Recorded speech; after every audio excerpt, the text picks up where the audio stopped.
Hi all, and welcome back.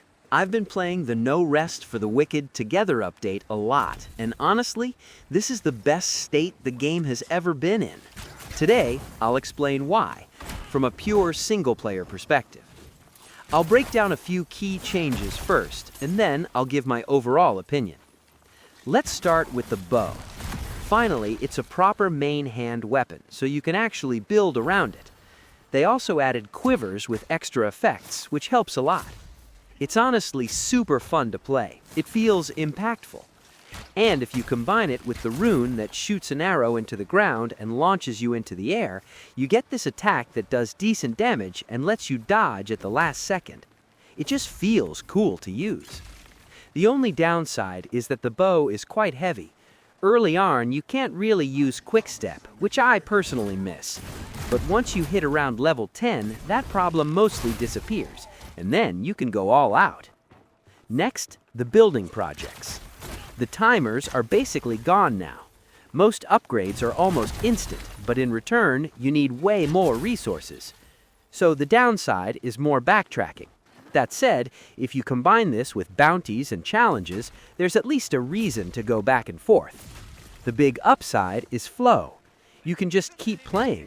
Before, you'd want an upgrade, and then you had to wait. That uneven feeling is gone now, which is great. I don't mind the extra backtracking, but it's something to keep in mind. Now, crafting. With the scribe table, you can research blueprints for items you've already found, or roll a random one. On top of that, crafting costs were reduced, and honestly, I love this system. It makes crafting way easier to engage with, and you spend much less time feeling lost. Then there are the bigger system changes. Overall, they're clearly focused on improving build crafting.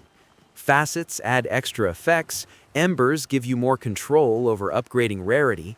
Together, they just give you more options. You have more ways to shape your character now. And last but not least, visuals and performance. Both have improved, which is always welcome. It's not flashy, but the game runs and looks better than before. So, final thoughts. No Rest for the Wicked is in the best state it's ever been. The stronger focus on crafting makes the game feel more complete. Combat and enchantment changes make it easier to build your character your way. And honestly, bow builds are finally fun. It's about time. That said, if you're mainly looking for big new content, this probably isn't the patch for you.